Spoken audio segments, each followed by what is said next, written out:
नमस्कार दोस्तों, राधे राधे। अरुण से माधव स्वागत करता हूँ आपका अपने YouTube चैनल अरुण शिक्षा अकेडमी में। दोस्तों, आज हिंदी ग्रामर का हमारा यहाँ समास का पाठ चला है। समास के MCQ लेकर आए हैं, ट्रिक के साथ आपको समास पढ़ाने वाले हैं। आज हमारा 12वां सेशन होगा। इसमें हम समास से संबंधित महत्वपूर्ण प्रश्नोत्तर एवं सभी समास के जितने भी भेद है उन सभी पर चर्चा करने वाले हैं। ये वीडियो आपके लिए विशेष खास होने वाली है। इससे पहले कि सेशन नहीं देखे तो उस सेशन भी जरूर देख लीजिए और चैनल सब्सक्राइब करते हुए प्यारा सा कमेंट करते हुए आगे बढ़ेंगे आज के सेशन में। अगर आपको हमारे व्हाट्सएप ग्रुप से जुड़ना है तो नीचे लिंक दिया हुआ है, टेलीग्राम से जुड़ना है तो लिंक दिया हुआ है, आपको हम वहाँ PDF प्रोवाइड कराएंगे। चलो वीडियो स्टार्ट करते हैं। पहला आज का जो होगा समास के बारे में जान लेते हैं। सबसे पहले जो है समसनामित समास है, इसकी परिभाषा होती है यानी समस्त करना, वाक्यांश को समस्त करना यानी छोटा बनाना और विस्तृत करना यानी समास और विग्रह इसमें होता है। जिस प्रकार से संधि और विच्छेद होता है उसी प्रकार से समास और विग्रह होता है। संधि और विच्छेद जो है वो वर्णों के बीच में होता है और समास और विग्रह जो है वो शब्दों के बीच में होता है। समसनामित समास है यानी विच्छेद करना और समस्त पद बनाना ही समास कहलाता है। कुल मिलाकर के समास जो है 6 प्रकार के माने जाते हैं। अव्ययभाव समास, तत्पुरुष समास, द्वंद्व समास, द्विगु समास, कर्मधारय समास, बहुब्रीहि समास। ये 6 प्रकार के होते हैं। इन सभी को हम जानने वाले। सबसे पहले बात करते हैं अव्ययभाव समास। अव्ययभाव समास क्या होता है? अव्ययभाव समास में पहला पद प्रधान होता है। 2 पद होते हैं इसमें। जैसे प्रत्येक है तो प्रत्येक में क्या हो गया? प्रतिधन एक। प्रतिदिन हो गया तो प्रति पूर्व पद हो गया और दिन उत्तर पद हो गया। ठीक है, इसलिए समास में पहला पद जो है प्रधान होता है। जहां एक ही शब्द बार बार आवृत्ति हो रहा हो, अव्ययभाव समास होता है।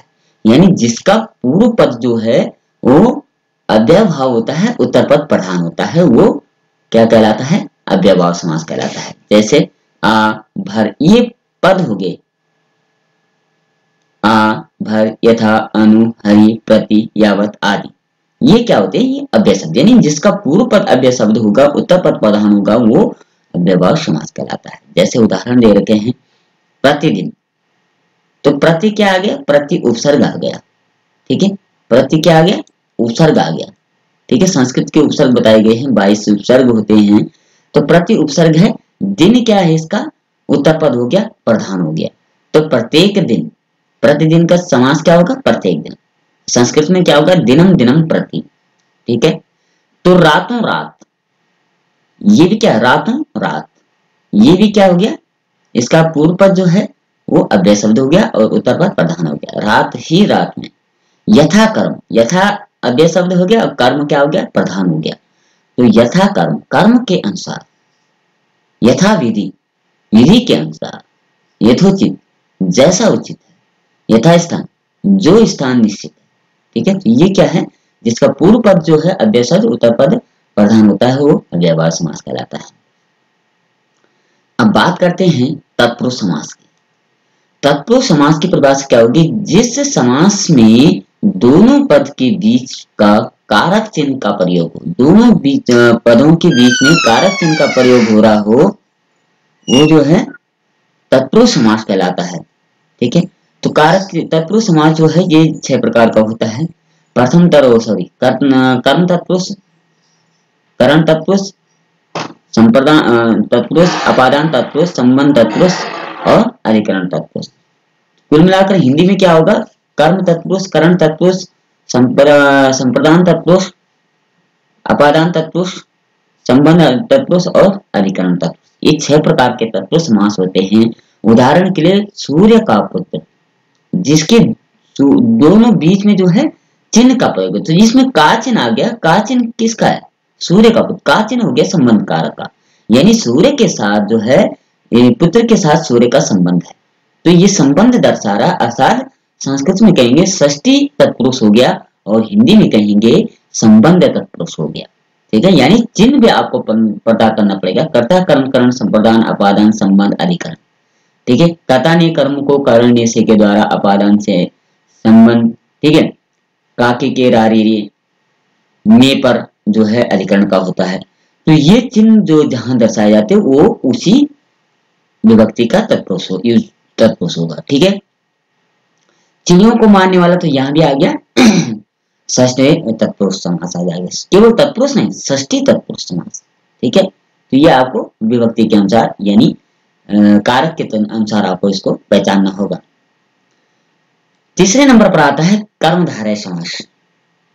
समास विग्रह करने पर दोनों पदों के बीच में है जो के समान रूपी आदि आती, यानी कर्मधारय समास किसे कहते हैं? कर्मधारय समास हो गया यानी विशेष और विशेषण परक हो, विशेष और विशेषण परक होना चाहिए, और उसमें जो है जो के समान या के समान, बीच में जो है ट्रिक क्या है, या तो है जो आएगा या के समान आएगा या रूपी, इन तीन चीजों का प्रयोग जहां होगा समझो वो कर्मधारय समास है। और शॉर्ट ट्रिक हमने क्या बताई, अगर आप समझ सकते हैं तो विशेष्य और विशेषण होना चाहिए, यानी विशेष्य का विशेषण होता है और विशेषण जिसका होगा वो विशेष्य जरूर होगा। जैसे यहाँ पे प्राणों के समान, तो विशेष्य किसका, जिसका प्राणों के समान प्रिय है, वो व्यक्ति जो है वो प्राणों के समान प्रिय है, उसमें विशेष्य भी और विशेषण भी। ये के समान आ गया, यहाँ चिन्ह दिया था। ठीक है, आधा है जो, ये देखो है जो आ गया, आधा है जो, अधमरा आधा है जो, उस व्यक्ति को विशेष आ गया, आधा उसका विशेषण आ गया। नीला है जो कंठ, कंठ क्या आ गया, विशेष आ गया, और नीला आ गया विशेषण, नीला है जो कंठ। ठीक है, तो विशेष विशेषण होता है कर्मधारय समास। अब बात करते हैं चौथे नंबर का आता है द्विगु समास। द्विगु समास किसे कहते हैं? अगर आपने विस्तृत रूप से समास जाना तो हमने प्लेलिस्ट बना के वहां आपको विस्तृत रूप, यहाँ हम केवल संकेत आपको देना चाह रहे हैं, क्योंकि इसके बाद हम प्रश्नोत्तर पर चर्चा करने वाले हैं। द्विगु समास किसे कहते हैं? जिस समास पद का पूर्व पद संख्यावाची हो और विशेषण हो, द्विगु समास, यानी जिसका पूर्व पद संख्यावाची होता है, 1 2 3 4 5 6 7 8 9 10 आदि वगैरह जो होता है वो द्विगु समास होता है। अब उत्तर पद प्रधान होता है वो द्विगु समास कहलाता है। यानी नवरात्र, नवरात्रियों का समूह, तिरंगा, 3 रंगों का समूह, सप्ताह, 7 दिनों का समूह, यानी शब्द से पहले जो है वो 7 आ रहा, 3 आ रहा, ये अंक जहां आते हैं वो समझो द्विगु समास हो गया। यानी जिसका पूर्व पद संख्यावाची यानी अंक होता है वो द्विगु समास कहलाता है। ठीक है, अब बात करते हैं द्वंद्व समास की। द्वंद्व का मतलब हो गया, द्वंद्व समास में दोनों पद प्रधान होते हैं, यानी उत्तर पद भी और पूर्व पद भी। या और पहचान की बात करें तो इसमें जो है और का प्रयोग होता है अथवा या का प्रयोग होगा या योजक चिन्ह होगा। यानी द्वंद्व समास की बहुत पहचान है। एक तो ये हमेशा विलोम शब्द होगा, ये भी आपने याद रखना है कि विलोम शब्द होता है द्वंद्व समास में, जैसे माता पिता, नीले पीले, ठंडा गर्म, भाई बहन। और दूसरा इसमें योजक चिन्ह होता है, योजक चिन्ह हल्का सा लगता है ऐसा, ठीक है, योजक चिन्ह। तीसरी पहचान, इसमें और का प्रयोग हुआ होगा या का प्रयोग हुआ, ठीक है, इसमें या तो और का प्रयोग होता है या का प्रयोग होता है। और संस्कृत की बात करें तो यहाँ संस्कृत में चा का प्रयोग होता है, केवल चा का प्रयोग, माताच पिताच, भ्राताच भग्नीच, ठीक है, चा का प्रयोग होता है। तो कुल मिलाकर के क्या है कि ये द्वंद्व समास जो है जिसका दोनों पद प्रधान होते हैं, जिसमें और का प्रयोग या का प्रयोग होता है, जो विलोम शब्द होते हैं जिसमें योजक चिन्ह होता है, वो द्वंद्व समास कहलाता है। ठीक है, जैसे यहाँ माता पिता, माता पिता योजक चिन्ह लगा हुआ है, माता और पिता और का प्रयोग हुआ है, यानी द्वंद्व समास है। पहचान रखनी है आपने। नीले वाले, नदी वाले, नदी नाले, ठीक है, नदी और नाले, ठंडा गर्म, ठंडा या गर्म या ठंडा और गर्म, भाई बहन, भाई और बहन, भाई या बहन, ठीक है, दोनों का प्रयोग हुआ, दोनों चिन्हों का प्रयोग हुआ। ठीक है, आखिरी समास आता है बहुव्रीहि समास। बहुव्रीहि समास का मतलब होता है जिसका ना तो पूर्व पद प्रधान होता है ना उत्तर पद प्रधान होता है, अर्थात तीसरा पद निकलता है, तीसरी पद की ओर संकेत डालता है, वो बहुव्रीहि समास कहलाता है। जिस समास में दोनों पद मिलकर के किसी तीसरे पद की ओर संकेत करे वो बहुव्रीहि समास हो गया। यानी उत्तर पद और पूर्व पद प्रधान नहीं बल्कि तीसरा अर्थ निकल रहा है, समझो वो बहुव्रीहि समास है। जैसे नीलकंठ, नीला है कंठ जिसका, अर्थात किसको कहते हैं, नीलकंठ किसका नाम है, शिव का। तो अब न नील प्रधान हो न नील इसमें है न कंठ है, बल्कि शिव इसमें बहुव्रीहि समास है। ठीक है। महावीर, महान है जो वीर, वो किसका नाम है? हनुमान का। दुरात्मा, बुरी है जो आत्मा, वो कौन है? दुष्ट। विषधर, विष को धारण करने वाला कौन है? सांप। सुलोचना, सुंदर है लोचन जिसके, अर्थात मेघनाथ की पत्नी। दशानन, दस है आनंद जिसके, अर्थात राम। ठीक है। अब आप यहाँ पे ये नहीं कहेंगे कि ये 10 आ गया तो अंक आ गया तो समझो इसमें संख्यावाची यानी द्विगु समास, नहीं। इसका अर्थ क्या निकल रहा है? दशानन का मतलब 10 है मुख जिसके, वो तीसरा पद निकल रहा है। तो ये भी हमने पहचान रखनी। हमने सिर्फ ये नहीं करना कि 10 है तो समझो द्विगु समास है, उसको देख लेना कि उसका अर्थ क्या निकल रहा है। ठीक है। तो ये हमने कुल मिलाकर के 6 समासों पर चर्चा की। समास के एक बार फिर से रिवीजन कर लेते हैं। क्या था समास? समास का पहला अव्ययभाव, जिसका पूर्व पद अव्यय शब्द हो, उत्तर पद प्रधान हो, अव्ययभाव समास कहलाता है। दूसरा था तत्पुरुष, जिसका उत्तर पद प्रधान होता है, पूर्व पद गौण होता है, जो जिसमें कारक चिन्हों का प्रयोग होता है, वो तत्पुरुष समास कहलाता है। अर्थात 6 प्रकार के तत्पुरुष समास होते हैं। ठीक है। तीसरा था कर्मधारय समास, जो विशेष विशेषण होता है, ठीक है, वो कर्मधारय समास होता है। और जो द्विगु समास है, जिसका पूर्व पद संख्यावाची होता है, उत्तर पद प्रधान होता है, वो द्विगु समास कहलाता है। और द्वंद्व समास की पहचान थी, जो विलोम शब्द होता है, जो जिसमें योजक चिन्ह लगा होता है, जिसमें और या का प्रयोग होता है, वो द्वंद्व समास कहते हैं, जिसका दोनों पद प्रधान होता है। और बहुव्रीहि समास था, जिसका पूर्व पद और उत्तर पद प्रधान न होकर के तीसरा अर्थ निकलता हो, तीसरा पद प्रधान हो, वो बहुव्रीहि समास कहलाता है। ठीक है। समास आसानी से सीखे जा सकते हैं अगर आप ध्यान से सुनें। चलिए इसका रिवीजन कर लेते हैं, प्रश्न उत्तर पर चर्चा कर लेते हैं। इससे पहले अगर चैनल पर नहीं प्लीज चैनल सब्सक्राइब जरूर करें, प्यारा कमेंट करते हैं, आगे बढ़ते हैं। पहला क्वेश्चन होगा, देशांतर में कौन सा समास है? द्वंद्व समास, तत्पुरुष समास, बहुव्रीहि समास, द्विगु समास। तो इसमें हो जाएगा तत्पुरुष समास। देशांतर, एक देश से दूसरे देश में भ्रमण करना। अब हम आपको पूछेंगे इसमें कौन सा समास हो जाएगा, कौन सा तत्पुरुष समास हो जाएगा? तत्पुरुष तो है, लेकिन तत्पुरुष 6 प्रकार के हैं, तो कौन सा तत्पुरुष हो जाएगा? एक देश से दूसरे देश में भ्रमण करना। अर्थात यहाँ आ जाएगा, जब एक स्थान से दूसरे स्थान पर हम चले जाते हैं, एक स्थान को छोड़ करके दूसरे स्थान पर जाते हैं, अपादान कारक, अलगाव के अर्थ में अपादान कारक पंचमी विभक्ति का प्रयोग होता है। अर्थात ये आ गया पंचमी तत्पुरुष आ गया, अपादान तत्पुरुष हिंदी में हो जाएगा। ठीक है, याद रखिएगा। दूसरा नंबर पर आता है, पंचवटी में कौन सा समास है? बहुव्रीहि, कर्मधारय, द्विगु, तत्पुरुष। तो हमने कहा था जहां संख्यावाची आता है वो तत्पुरुष समास हो जाता है, सॉरी द्विगु समास हो जाता है। पंचवटी, 5 बटों का समूह, यानी 5 रास्तों का समूह। ठीक है, आ जाएगा गा, इसका राइट आंसर हो जाएगा। फिर आगे था तीसरे नंबर का, चंद्रमुख में कौन सा समास है? चंद्रमुख, द्विगु, तत्पुरुष, कर्मधारय, बहुव्रीहि। तो यहाँ आ जाएगा कर्मधारय समास गा वाला। चंद्रमुख, चंद्रमा के समान मुख है जिसका, यानी तुलना की जा रही है, विशेष विशेषण का प्रयोग किया जा रहा है, तो कर्मधारय समास आ गया। विशेष की तुलना की जा रही है, विशेषण, विशेषण की तुलना की जा रही है विशेष, यानी चंद्रमा के समान है जिसका मुख, तुलना की जा रही है। ठीक है। बात करते हैं चौथे नंबर का, कनक लता में कौन सा समास है? द्विगु, कर्मधारय, बहुव्रीहि, तत्पुरुष। इसमें आ जाएगा कर्मधारय समास आ जाएगा, यानी कनक की सी लता, कनक के समान है जिसकी लताएं, वो ये देखो तुलना की, सी का मतलब, की सी का मतलब तुलना की जा रही है, जहां तुलना होती है वो आ गया आपका कर्मधारय समास, विशेष विशेषण पर। बात करते हैं 5वें नंबर का, देहलता में कौन सा समास है? तत्पुरुष, बहुव्रीहि, द्विगु, कर्मधारय। तो यहाँ भी कर्मधारय समान आ गया। देह रूपी लता, यानी शरीर की जैसी लताएं हैं जो, वो देहलता। देखो यहाँ भी शरीर किसी का प्रयोग किया गया, यानी समानता की जा रही है, तुलना की जा रही है, तो वो कर्मधारय समास हो गया। ये क्वेश्चन ऐसे है जो बार बार पूछे जाते हैं, इसलिए हमने इसको रिपीट कर रखा है, इसके लिए आपको चुन कर ला रखे हैं। आगे बात करते हैं 6ठे नंबर का, परमानंद में कौन सा समास है? तत्पुरुष, कर्मधारय, बहुव्रीहि, अहेतु। यहाँ भी कर्मधारय समास आ जाएगा। परमानंद, परम है जो आनंद, परमानंद। ठीक है जो का भी प्रयोग होता है इसमें। ठीक है, प्रश्न नंबर 7 की बात करते हैं, अनुरूप में कौन सा समास है? तो अव्ययभाव द्वंद्व द्विगु कर्मधारय है, तो यहाँ आ जाएगा अव्ययभाव समास।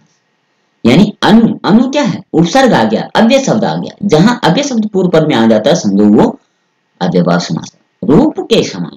ठीक है, 8वें नंबर पर आता है प्रतिकूल द्विगु द्वंद्व कर्मधारय।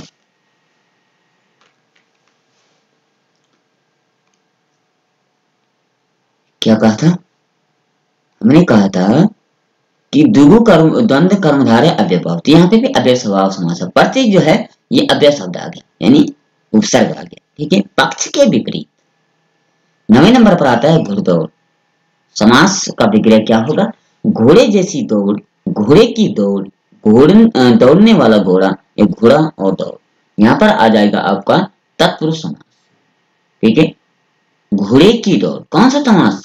ये आ जाएगा तत्पुरुष, यानी संबंध तत्पुरुष की, यानी घोड़े का दौड़ के साथ संबंध है, अर्थात संबंध तत्पुरुष समास इसमें हो जाएगा। बात करते हैं 10वें नंबर का दशानंद। 10 है आनंद जिसके, यानी 10 है मुख्य जिसके, तो हमने क्या कहा था? जिसका तीसरा पद निकलता है वो बहुव्रीहि समास हो जाता है, अर्थात गाँव समेत का सही हो जाएगा। 11वें नंबर पर बात करते हैं चौराहा। 4 है राहें जिसके, 4 रास्ते वाला, तो हमने कहा था जहां पूर्व पद संख्यावाची हो द्विगु समास कहलाता है। 12वें नंबर पर था तिरंगा। 3 है रंग जिसके, वो द्विगु समास कहा था जिसके संख्यावाची आता है। ठीक है, प्रश्न नंबर 13 की बात की थी, देव जो महान है, तो महान है जो देव, वो आ गया कर्मधारय समास, अर्थात यहाँ पर विशेष विशेषण की तुलना की जा रही है।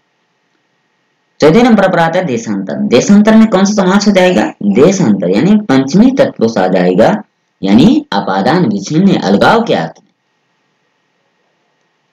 15वें नंबर पर आता है आपका राजपुत्र में कौन सा समास है? तो राजपुत्र का क्या हो जाएगा? राजा का पुत्र का संबंध है, राजा का पुत्र के साथ संबंध है, अर्थात तत्पुरुष संबंध तत्पुरुष समास यहाँ हो जाएगा।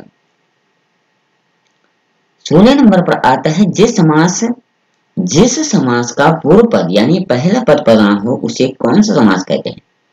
तो वो हो जाएगा अव्ययभाव, यथाशक्ति जैसे। ठीक है, प्रश्न नंबर 17 की बात करते हैं, योगदान में कौन सा समास हो जाता है? योग दूसरे के काम में सहायता देना, तो कौन सा आ जाएगा? के चिन्ह आ गया यहाँ, जो संबंध तत्पुरुष आ जाएगा, वो व्यक्ति है जो दूसरे के कार्य में सहायता दे रहा है। ठीक है, 18 नंबर पर आता है अनायास में कौन सा समास है? नए तत्पुरुष यहाँ आ जाएगा, नए तत्पुरुष होता है, तो यहाँ अनायास नए तत्पुरुष। प्रश्न नंबर 19 की बात करते हैं, चक्रपाणी में कौन सा समास है? चक्र है पाणी मतलब हाथ में जिसके, तो किसके जो हाथ में चक्र होता है? विष्णु भगवान के, यानी तीसरा पद निकल रहा है, तो बहुव्रीहि समास यहाँ हो जाएगा। 20वें नंबर पर आता है जिस समास में उत्तर पद प्रधान होता है वह क्या कहलाता है? उत्तर पद जिसका प्रधान होता है वो तत्पुरुष समास कहलाता है। ठीक है, तत्पुरुष समास कहलाता है। 21वें नंबर की बात करते हैं, नवाभूषण में कौन सा समास है? नया है जो आभूषण, यानी उस आभूषण की तुलना की जा रही है, तो कर्मधारय समास आ गया, विशेष विशेषण कहा जा रहा है, उस आभूषण की विशेषता बताई जा रही है। प्रश्न नंबर 22 की बात करते हैं, साग पात में कौन सा समास है? योजक चिन्ह दिख रहा है, जहां योजक दिखता है वहां द्वंद्व समास हो जाता है, साग और पात। ठीक है, द्वंद्व समास गा वाला सही हो जाएगा। 23 नंबर की बात करते हैं, देवासुर। देव और असुर, क्या कहा? और जहां आई द्वंद्व समास हो जाए, देव और असुर। कहीं योजक चिन्ह होता, कहीं नहीं होता। ठीक है, तो हमने इसके विच्छेद करना, देव प्लस असुर, खुद ही पता चल जाएगा यहाँ पर डैश। 24 नंबर की बात करते हैं, देश प्रेम। देश और प्रेम, देश के लिए प्रेम, तत्पुरुष समास आ जाएगा। देश और प्रेम नहीं, देश के लिए प्रेम, तत्पुरुष समास आ जाएगा, यानी कौन सा कारक? कर्ण कारक। देश के लिए प्रेम है जिसके अंदर, ठीक है, वो कारण बन रहा है प्रेम किसके लिए? देश के लिए। प्रश्न नंबर 25 की बात करें, कन्यादान। कन्या और कन्या का दान द्वंद्व समास हो जाएगा, सॉरी तत्पुरुष संबंध तत्पुरुष समास हो जाएगा, अर्थात का चिन्ह आ गया तो संबंध तत्पुरुष, कन्या का दान कर रहा है जो व्यक्ति वो कन्या। 26 नंबर पर आता है तत्पुरुष समास के कितने भेद होते हैं। तो तत्पुरुष समास के जो है वो 6 भेद होते हैं। ठीक है, हमने अभी चर्चा की थी। कर्म तत्पुरुष, करण तत्पुरुष, संप्रदान अप्रदान तत्पुरुष, संबंध तत्पुरुष, अधिकरण तत्पुरुष। ठीक है, इसमें आ गया द्वितीय, तृतीय, चतुर्थी, पंचमी, षष्ठी, सप्तमी विभक्ति। ठीक है, बात करते हैं 27 नंबर पर, समास के कितने भेद होते हैं। तो समास के जो है वो 6 भेद होते हैं, मुख्यतः 6 भेद होते हैं। ठीक है, कौन कौन सा, अव्यय भाव जिसका पूर्व पद अव्यय शब्द होता है, तत्पुरुष समास जिसका उत्तर पद प्रधान होता है, ठीक है, जिसमें कारक चिन्ह का प्रयोग होता है, कर्मधारय समास जो विशेष विशेषण परक होता है, द्विगु समास जिसका पूर्व पद संख्यावाची होता है, द्वंद्व समास जिसमें योजक चिन्ह होता है जो विलोम शब्द होता है जिसमें और या का प्रयोग होता है, बहुव्रीहि समास जिसका तीसरा पद प्रधान होता है। ठीक है, ऐसे याद रखना, आपने ट्रिक आपको बता दी है। प्रश्न नंबर 28 की बात करते हैं, अगोचर में कौन सा समास है। नहीं है जो गोचर, है जो का जहां प्रयोग होता है नहीं तत्पुरुष आ जाएगा, तत्पुरुष समास इसमें हो जाएगा। ठीक है, प्रश्न नंबर 29 की बात करते हैं, मृग नयन में कौन सा समास है। मृग मतलब हिरण, नयन हिरण के समान है जिसकी आंखें, वो आ जाएगा। समानता जहां आती है, तुलना जहां की जाती है, वो विशेष विशेषण परक जहां होता है, कर्मधारय समास हो जाता है। राइट आंसर ग ऑप्शन। प्रश्न नंबर 30 की बात करते हैं, यथा कर्म कौन सा समास है। जहां पूर्व पद अव्यय शब्द हो वो अव्यय भाव समास कहलाता है, अर्थात ख ऑप्शन इसका सही हो जाएगा। क्वेश्चन नंबर 31 की बात करते हैं, राधा प्लस कृष्ण जहां योजक चिन्ह होता है, राधा और कृष्ण आता है, द्वंद्व समास हो जाएगा, ये ऑप्शन इसका सही हो जाएगा। प्रश्न नंबर 32 की बात करते हैं, वनवास, वन में वास कौन सा समास हो जाएगा। अधिकरण तत्पुरुष समास आ जाएगा, सप्तमी विभक्ति का प्रयोग हो जाएगा क्योंकि यहाँ अधिकरण कारक हो जाएगा, वन में अधिकार है जिसका। ठीक है, 33 नंबर की बात करते हैं, पंचवटी में कौन सा समास है। 5 रास्ते, 5 बटों का समूह, द्विगु समास आ जाएगा। प्रश्न नंबर 34 की बात करते हैं, चवन्नी 4 आनों का समूह, चवन्नी हो जाएगा। ठीक है, यहाँ आ जाएगा द्विगु समास। प्रश्न नंबर 35 की बात करते हैं, विषधर में कौन सा समास हो जाएगा। तो विषधर में कौन सा समास है, विष को धारण करने वाला तीसरा पद निकल रहा है, बहुव्रीहि समास हो जाएगा। 36 नंबर की बात करते हैं, जिस समास में दोनों खंड प्रदान हो वह समास क्या कहलाता है, अर्थात वह कहलाएगा जिसमें दोनों पद प्रदान होते हैं, द्वंद्व समास इसमें आ जाएगा, योजक चिन्ह का प्रयोग होता है, उसमें और या का प्रयोग होता है। प्रश्न नंबर 37 की बात करें, घन श्याम में कौन सा समास है। घन है श्याम, बादलों के समान है जो, जहां है जो का प्रयोग होता है वो कौन है, कृष्ण है, तीसरा अर्थ निकल रहा है, बहुव्रीहि समास का प्रयोग। प्रश्न नंबर 38 की बात करते हैं, त्रिलोचन में कौन सा समास है। त्रिलोचन 3 आंखों वाला, बहुव्रीहि समास हो जाएगा, वो किसका नाम है, वो आ गया, सॉरी वो आ गया आपका शिव। 3 आंखों वाला कौन है, शिव। प्रश्न नंबर 39 की बात करते हैं, मृगेंद्र में कौन सा समास हो गया। मृगों के इंद्र जो है, मृगों का इंद्र जहां का चिन्ह आता है, संबंध तत्पुरुष हो जाए, संबंध कारक हो जाता है, तत्पुरुष हो जाए। ठीक है, सॉरी मृगों का इंद्र, यहाँ संबंध तत्पुरुष होगा होने का। ठीक है, मृगों का इंद्र का चिन्ह का प्रयोग हुआ। लास्ट ऑप्शन है इसका 40 नंबर, प्रधानमंत्री में कौन सा समास है। प्रधान है जो मंत्री, वो कर्मधारय विशेषता विशेषण कहा जा रहा है, कुल मिलाकर के घ ऑप्शन इसका सही हो जाएगा। तो कुल मिलाकर के समाज से संबंधित इंपोर्टेंट क्वेश्चन हमने आपके सामने रखे जो बार बार पूछे जाते हैं, आप रट लीजिए, याद कर लीजिए। ट्रिक भी हमने आपको बताई, समाज कैसे पढ़ते हैं, क्या पूछा जाता है, आपको विस्तृत पढ़ने की आवश्यकता नहीं, बस इतनी पढ़ने की आवश्यकता है। आशा करते हैं वीडियो आपको पसंद आएगी। वीडियो पसंद आए लाइक से सब्सक्राइब करते हुए कल फिर मिलते हैं, तब तक ले जय श्री कृष्ण, राधे।